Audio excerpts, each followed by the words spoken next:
Hello and welcome to Admin Training Part 2. In this training, we will be going over hours logs, a little bit on OneUSG, our Admin and Policies manual section of the manual, and who to contact. So starting with hours logs.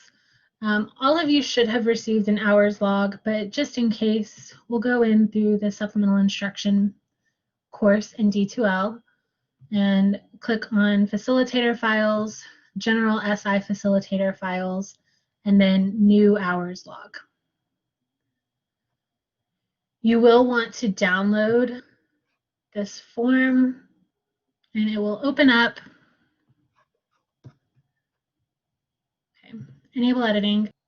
All of your hours logs must be done in Excel and must be uploaded in Excel. Otherwise, Emily and I cannot download them because we don't have Mac products for work. So please make sure that you are working within Excel. Okay, so now I'm going to save my hours log. So I'm going to save as, and I want to save it to a place that I know I'm going to have easy access. So every single time that you submit an hours log, you will be using the hours log that you are downloading right now. You shouldn't ever have to go back into D2L and download another one. You want to work on the same file all semester so that it looks as like a running log. So I'm going to save it to my desktop just for easy access. And I'm going to save it with my last name, hours log, S21. And you want to save it that way as well. Your last name, hours log, S21. First, you want to always enter your name. So I'm going to enter my name. And that is so that we can tell whose hours log we are looking at any given time. And this is what is going to look like a normal week. I know that this one says first week of classes, but we're going to do what a normal week would be.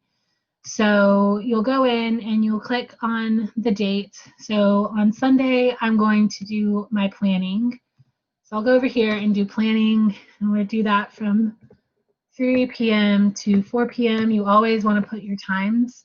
And 1 hour, that's planning for 1:12 session on Tuesday. So on Monday, we have class. And you'll be able to click down class from 11 a.m. to 12 p.m. That is 1 hour. You don't need a description for class. For Tuesday, we are going to say we had a session from 3 p.m. to 4 p.m. That was 1 hour, and 3 students were in attendance. You always want to make sure that you put the number of attendees for both sessions and office hours, bonus hours, excuse me. All right, then on Tuesday, we are also planning for our next session from 8 p.m. to 9 p.m. 1, and that will be planning for our session on the 14th. So on Wednesday, I know that I'm going to have my bonus hour will be on Wednesday. So I'm going to go over here, bonus hour, and that is from 1 p.m. to 2 p.m. And again, number of attendees, I'm going to say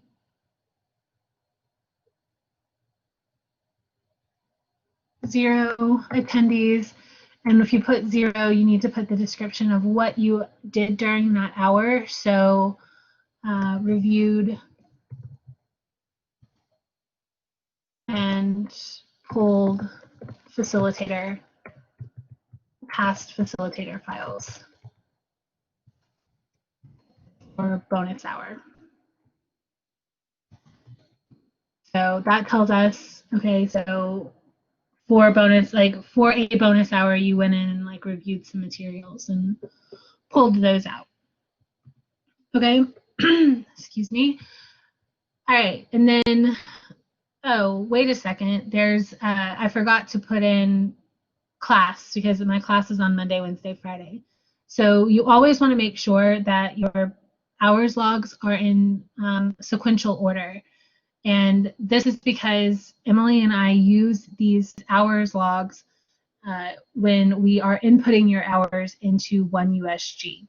So you always need to make sure that they are as detailed as possible, including the dates, including the times, and that everything is sequential. So to insert a line, because class is from 11 to 12, you will want to either right click on the row and press insert, or you can just click on the row and press insert from the taskbar. So we'll insert that. And 113, we went to class from 11 a.m. to 12 p.m. 12 p.m., 1 hour. One thing that I will say is it is not acceptable to do class from just like class 11A to 12P 3 hours. You have to put one in every single time. So you cannot do that. That will not be accepted. Do not do that. Okay. Same thing with planning. If you do not plan at the same time for both sessions, do not put planning in as 2 hours. Do not do planning 3P to 5P 2 hours. Do not do that. They have to be separate events. Okay, so on Thursday, I have a session and it is from 9 a.m. until 10 a.m. So, but it was a no-show. So what I'm going to do is there is a designation for session no-show, and those are only 30 minutes. So I will say 9 a.m. Sorry, 9 a.m. to 9:30 a.m. and that is 0.5 hours and 0 attendees. And then to make up that time, I am actually wanting to I'm going to meet with my professor before class and discuss attendance strategies with my professor. And so I'm going to choose the other category and put in 10 a.m. to 10:30, and that will be 0.5 as well, and met with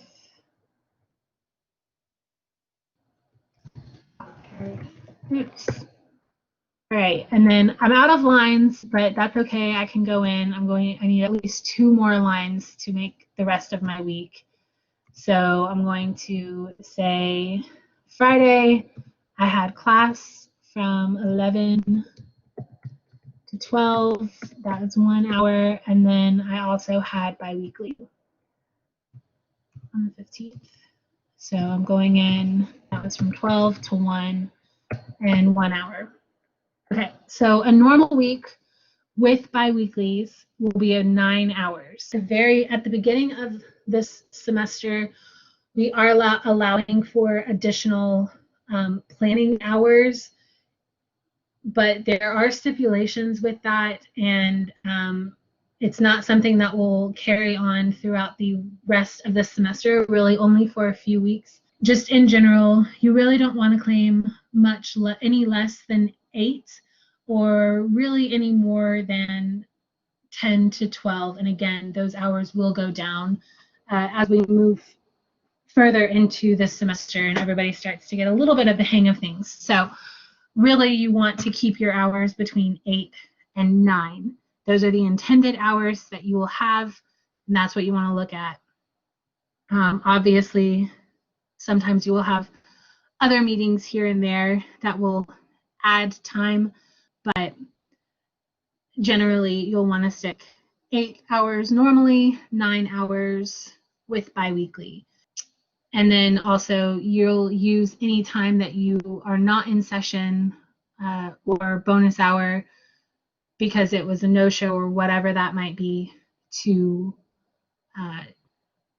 do anything extra like planning or whatever. All right, so our next week will look something like this maybe. So we've got planning, class, session, planning. We had 2 participants in this session, 1 participant in our bonus hour, 3 participants in our Thursday session. And then we also met Seth because he observed our session on Tuesday. So we met and debriefed with Seth for 30 minutes. And then you've got class. There won't be biweekly. Because biweekly is every other week. So you'll see you have 9 hours and then 8.5 the next. So once you are finished with this sheet, I would encourage you to minimize it. And then you will go into UNG Connect. And this is where you're actually going to upload your log. And then remember, you always want to go through your group page for any forms. Surveys, you will search for your S21 biweekly hours log submission. Okay, so for your hours log, you will look at how many weeks you worked or how many hours you worked in week 1 and how many hours you worked in week 2.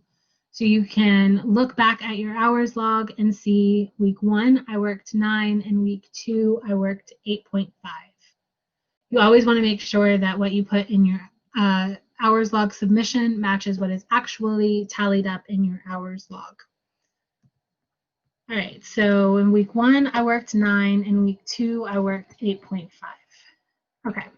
Does your hours log spreadsheet match your time in OneUSG? If no, give a detailed explanation in the comments box. Usually it will probably be no. It is very difficult for facilitators to actually keep up with OneUSG clocking in and out. OneUSG does require a web clock for student employees.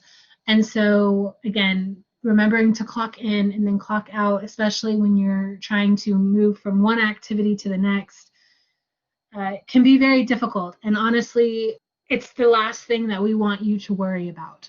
Emily and I will make sure that your hours log matches your time card in OneUSG.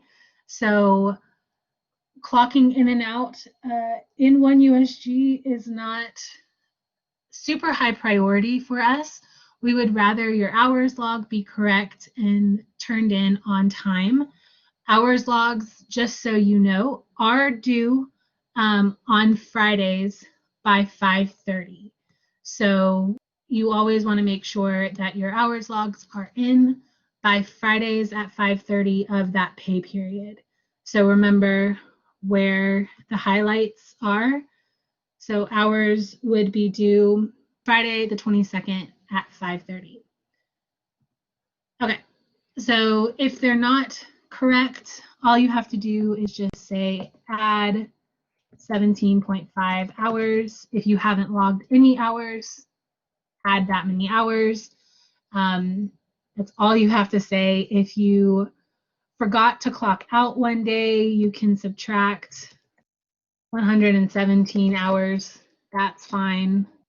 Again, Emily and I will go in each pay period and make sure that your OneUSG matches your biweekly, which again is why it is so important that your hours log is clear and detailed and in sequential order. So now you will upload the file. You'll just upload it. Again, you always want to make sure that you are uploading the same form every single week. You're just adding to it. So you'll upload your hours log and done. And then you submit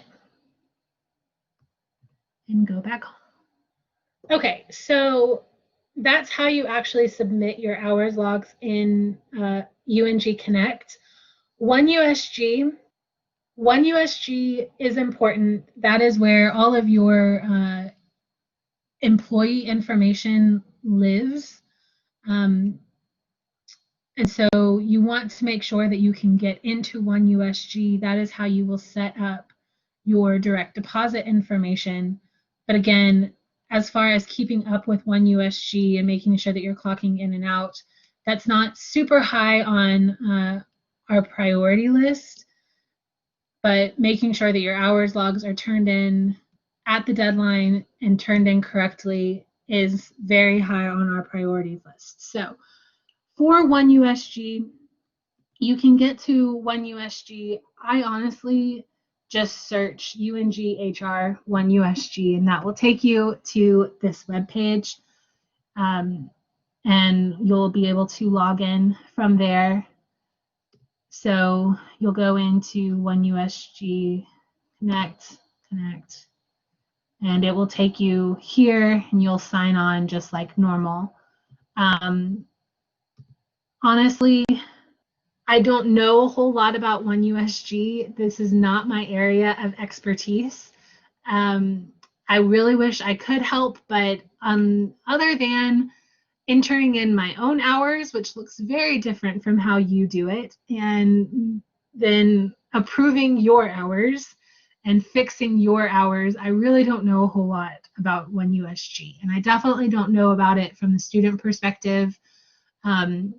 Our mentors may be able to help you, but even they will tell you that they probably don't use OneUSG a whole lot.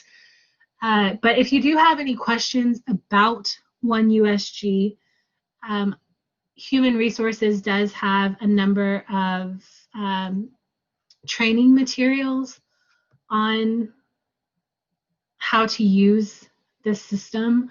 So I would encourage you to go look here and see what is available as far as UNG Connect issues, things like that.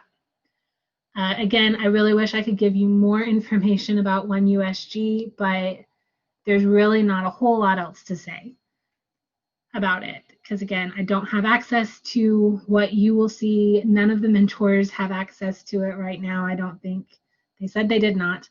And other than to set up your direct deposit information, it's not, we don't use it all that much. So I know some of you may not have received your login for OneUSG, so don't worry about that. It has taken up to a month in the past for some employees, some students to get their login for OneUSG, and that's fine. If you have any questions, contact OneUSG, and I will get you that information at the end of this training. Okay, so the next thing that I really want to go over is the admin part of the manual, the policy part for the manual. So we're going to go back into table of contents and find the manual.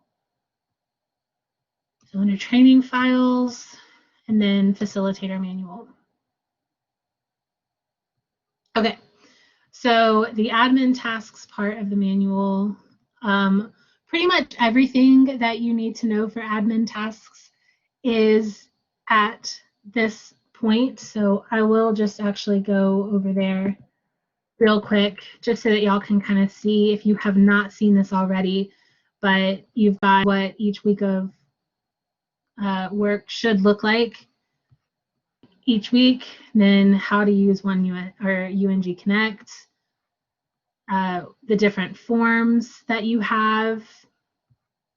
Here's the detail of how you do your hours log, due dates, any requirements, events and participation, so how you actually add participation, what to do if you can't find a student in UNG Connect. This is important as well. Essentially, you just email me. Facilitator observations, you can note the deadline for that. And then all of the good stuff about Remind, how to use Remind, so on and so forth. All right, so you've got your SI policies. And I'm just going to quickly go through these with you. So we do have a session no-show policy. I spoke of that in the first training video, but essentially you are required to stay for 30 minutes in a session, and it tells you what you should be doing during that time. You are required to notify your direct supervisor after 2 consecutive no-shows.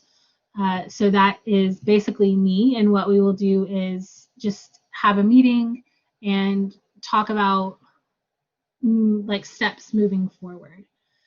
You must record your participation in the UNG Connect event. So before leaving your session, you have to make sure that you are checked into the event and that you denote it as a no-show. I went over all of that in the first training video. Remember the 3 dots and notes, and you'll just add no-show. Again, you will receive 1 email from me. This is Sarah, if you didn't know, but you will receive 1 email from me reminding you to record and update your participation entry for no-show sessions. Same thing, you'll receive 1 email from me reminding you to put or to add yourself and log yourself into sessions. But after that 1 email, if it continues to happen, especially with regularity, that is failure to comply with this policy, and a formal write-up process will go through SI administration.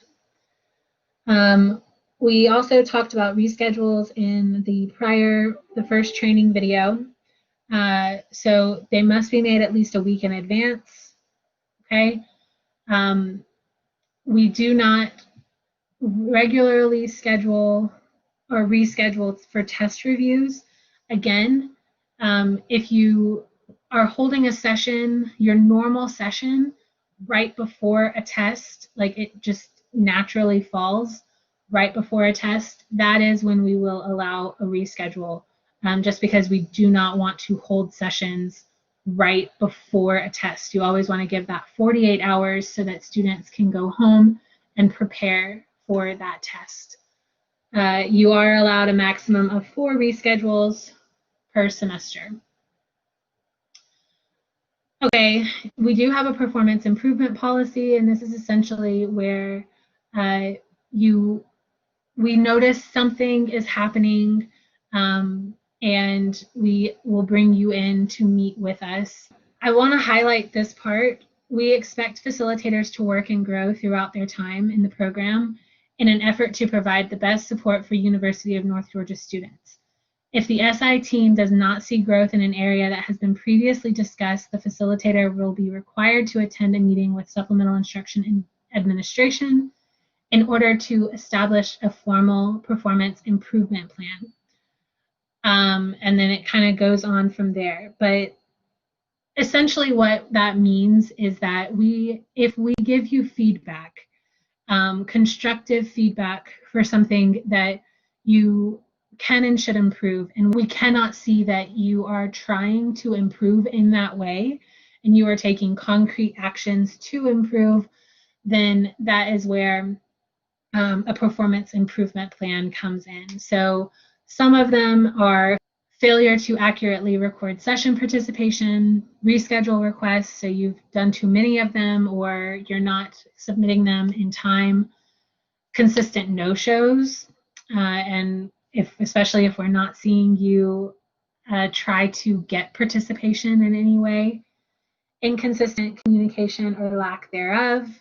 So if you are not responding to emails, one thing to note is that you are now an employee of the university, and all employees are really expected to be checking their email at least once a day, if not more.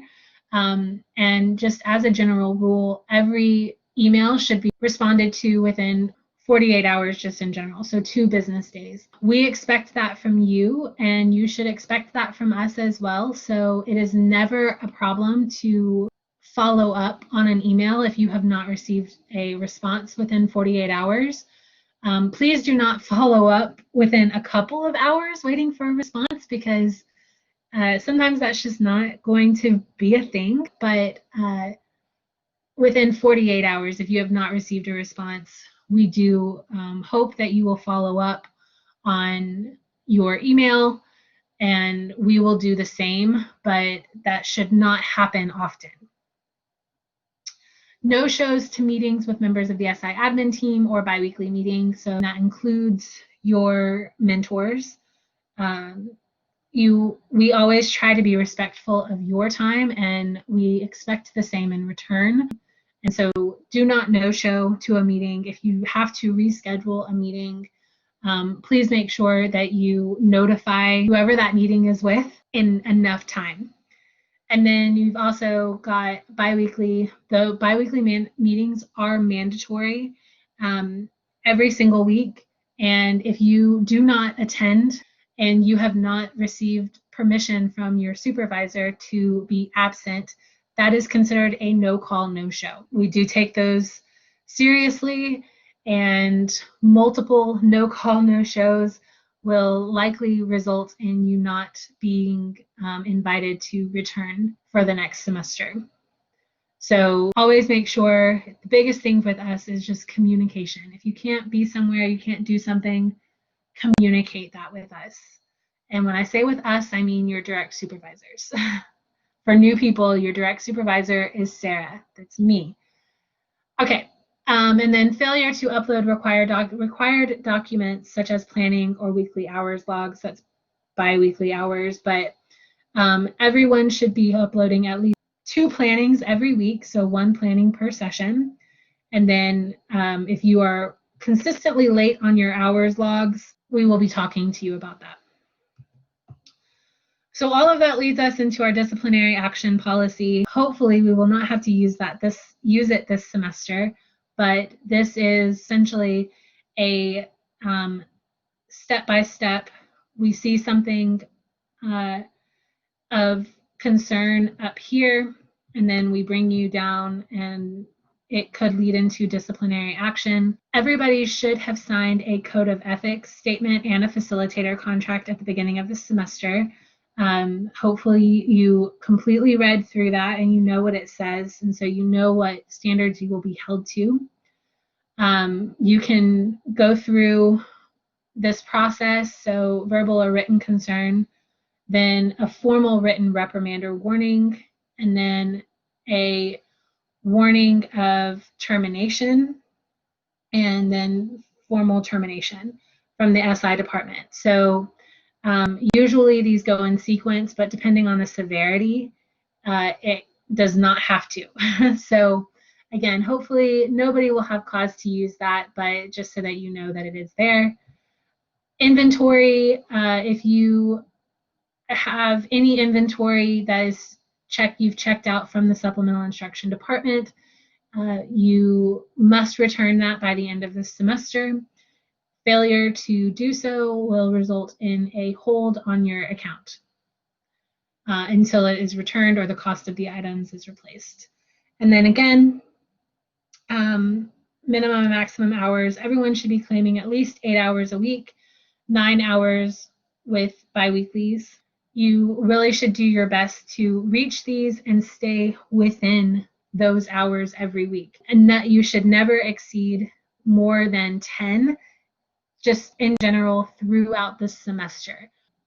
At the beginning of this semester, we are allowing for some additional planning hours, but that will not be around for long. And then once that goes away and everybody gets into kind of the groove of how SI works, then we will move it down. You cannot exceed 10 hours, and you really, on average, should not be claiming any less than 8. And if you are claiming less than 8, then that will be something that we will talk about and brainstorm. Okay, and then finally, who to contact. Just so we know, who do I contact? OneUSG. If you need help with OneUSG, please contact the help desk and copy me so that I know what is going on. But unfortunately, I cannot help with OneUSG. I have no way that I can help. but I do like to know what is going on, and the help desk is a really great option. And then I've also included this OneUSG support number. They are actually very helpful. I've seen a lot of issues be resolved just by using that number, and so that's also an option. If you have any questions about payroll, again, there's really not a whole lot I can do about that. That needs to go directly to payroll, but you must copy me. I've bolded that. I'm going to italicize and underline. You must copy me on emails to payroll so that I know what is going on, so that they know that I know what's going on. Anything with UNG Connect, that is pretty much Tori's arena. So if you have any questions about UNG Connect, I strongly encourage you to reach out to Tori, and if she can't answer it, she will make sure that she finds the answer. And then for emergencies, you must always contact your supervisor. So for new facilitators, your supervisor is Sarah Dean. That is me. You must contact me if there's ever an emergency and you can't fulfill a job duty that you have. It is not enough to just contact your mentor. If you're going to miss biweekly, you cannot just contact your mentor and say, hey, I'm not going to be in biweekly this week. That is a no call, no show. Even if the mentor tells me, if I don't hear it directly from you, that is a no call, no show. Same thing with sessions. If something happens and you have to reschedule your session, or you're not going to make it to session, yes, absolutely contact your mentor. Let them know. You must also contact me.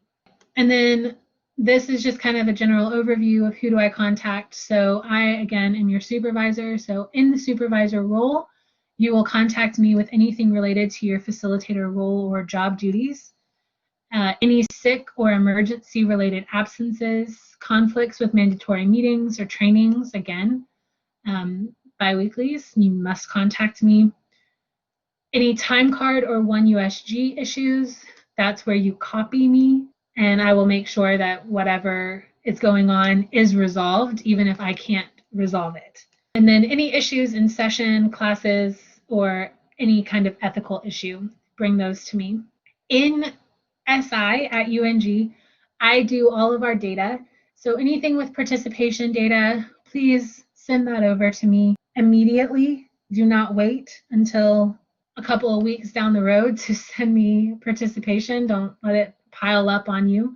Send it to me immediately. And then any issues with UNG Connect related to participation. So if your event is not there and you can't find your event, contact me, send me that participation, and I will make sure that that participation is logged and check why the event is not there. Okay, and then Emily, you can really contact her with anything, honestly, but she also is very active in leadership and professional development coaching, and so she's always a good person to contact if you would like that kind of coaching. She is a good resource to use, and she loves to help students in their professional roles. Okay, Tori, again, Tori is very much with UNG Connect and reschedule request. Tori also does our inventory and session materials. Tori is our staff assistant, so really all of the logistics go to Tori. Oscar King is our graduate assistant. He is in charge of our leadership and training. So any leadership opportunities, if you're curious about the leadership certificate program, he will be taking lead on a lot of our training and workshops throughout the semester. So contact him if you have any questions about that. And then that leaves us with our mentors, our wonderful mentors. And really, you can contact them about anything and everything. If they can't answer your question, they will direct you to the one who can. And so they're always going to be a really great resource for you. All right, so that is it for the second part of admin training. And there's really only one part left, and that is how to survey your students and complete a permanent reschedule request. So again, if you have any questions, please don't hesitate to reach out.